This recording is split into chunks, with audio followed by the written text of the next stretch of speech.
Geneviève, t'es pas sur le point de t'acheter un condo, toi? T'es Ouais. pas en processus? Oui, on a fait un premier dépôt, Ouais. mais la construction est en train de se faire en ce moment. Ça va être livré printemps prochain. Ah, bon, ben plusieurs personnes aussi sont en processus d'acheter un condo. Souvent, ça arrive vers le 1er juillet qu'on fait tout ça. Et pour nous parler justement de l'achat de condo et de copropriété, ben on reçoit Yannick Turenne et aussi Marie-Ève Courchaine qui sont du projet Oxygène. Comment allez-vous? Très bien. Ça va très bien, merci. C'est quoi les avantages d'acheter une copropriété?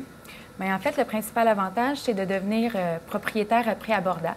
Ouais. On peut aussi bénéficier, en fait, là, de l'aide des forces des autres propriétaires, parce que les bâtiments nous appartiennent tous ensemble. Un des autres avantages, ce serait, en fait, de pouvoir continuer à faire ses loisirs. Simplement, les gens s'occupent de l'entretien, les gens sont engagés pour ça. On n'a pas besoin d'aller pelleter l'hiver, on n'a pas besoin d'aller tondre le gazon l'été. Fait que c'est sûr que ça fait partie des frais de condo. Par exemple, il faut faire attention parce que les frais de condo, plus que tu as de services de faire dans la bâtisse, bien, plus ils vont être chers. Exemple, une piscine, un gymnase. Gardien de sécurité.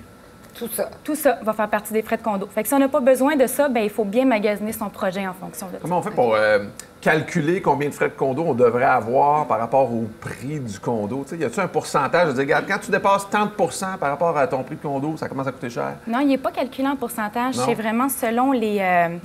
Les services offerts. Exactement. Exactement. Plus que tu as de services à faire, plus que les frais de condo augmentent en fait. Là. Donc, OK. il faut vraiment évaluer ce que tu as besoin comme service pour déterminer. Si tu veux que quelqu'un s'occupe de tout ou si toi, ça ne te dérange pas de faire ta pelouse. Ah oui, parce que Exactement, c'est ça. les gens peuvent s'occuper de faire leurs choses aussi. Là. C'est des ententes entre propriétaires. Non, moi, ça me tente pas. Ah non! Non, je pense pas que ça serait... Non. C'est quoi les avantages aussi d'acheter un condo neuf? Je te dirais que le principal avantage du condo neuf, dès le début, tu es amené à rencontrer des gens, des passionnés en fait, des experts qui ont développé des projets. Ils vont vous expliquer leur projet de long en large, puis ils vont vous expliquer aussi les plans de garantie qu'ils ont.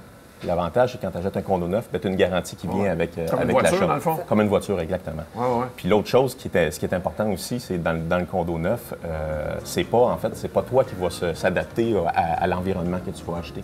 C'est plus tes espaces de condo qui vont s'adapter à tes besoins. Donc, tout au long du projet ou bien de beau, l'achat. C'est où ça? Mais de pouvoir choisir ses finitions, Mirabelle. effectivement, c'est un énorme avantage. De pouvoir dire, moi, Exactement. ma cuisine, je la veux pas brune. C'est Moi, ça. je la veux Blanche. blanche. D'acheter à la exactement. construction aussi, j'imagine que c'est un grand plus parce que là, tu peux choisir tes Mais matériaux. c'est un des gros avantages parce qu'en réalité, il est fait à ton image avec C'est les ça. besoins de la personne C'est ça. qui est choisie. Choisir tes dimensions, si tu veux la chambre plus grande, le walk-in plus grand. Moi, j'ai une question sur l'emplacement. Comment tu fais pour... Tu sais, mettons là, que les condos sont vides. Là. Tu dis, ouais, moi, je veux avoir... Comment tu ça. fais pour choisir le bon condo selon C'est quel le l'emplacement bon dans le... coin à prendre? Mais je bâtisse? te dirais que tu sais, l'emplacement, c'est La vie. un des critères, je dirais plus général, c'est un des critères les plus importants parce que c'est ça qui va déterminer la valeur de ton condo. OK. Hein? C'est mieux un rez-de-chaussée ou un penthouse? Ça dépend de Des toi, besoins. en fait. Ouais, c'est ça. Penthouse. Ben, parce que là, nous autres, on prend un penthouse, mais là, je vois qu'en bas, il va y avoir une grande cour intérieure. Fait que là, je me dis, Boswell, tu vas envoyer les enfants jouer dans la cour, Ben, là, c'est ils sont super comme ça intéressant, direct là. effectivement. Mais il y a encore des gens qui n'aiment pas les rez-de-chaussée parce qu'ils ont peur des vols ou quoi que ce soit. Il y a des gens C'est qui... vrai. Puis Au le niveau de la penthouse, c'est une super belle vue. Par exemple, le projet Oxygène, nous, en fait, c'est le fondement de notre projet. Hein. C'est ça, c'est un coup de cœur qu'on a eu pour un site. la vue. C'est un plateau surélevé, on a une belle vue, il y a une petite rivière, en fait, un petit cours d'eau qui borde le projet. Ça Donc, devient l'emplacement super. est parfait. c'est Ben, cool. l'emplacement est parfait parce qu'on bénéficie en fait de la tranquillité d'une zone rurale par rapport aux services offerts d'une zone urbaine. Donc, c'est vraiment le style de vie que vous avez qui va répondre à toutes ces questions-là. Comme disait un anglophone, les trois choses les plus importantes, c'est location, location, location. Donc, l'emplacement, l'emplacement, l'emplacement, Exactement. c'est les trois choses les plus C'est vrai. importantes à considérer. Merci de votre visite. Déjà terminé, ça passe vite. Puis, bon projet, hein? Vous êtes Merci beaucoup. déjà bien parti. C'est beau, hein, s'il vous plaît. C'est Un des belles très images, en beau. tout cas. Tu regrettes ton achat, hein? Mais là, je sais plus là. Travaillez bien, en tout cas. Merci.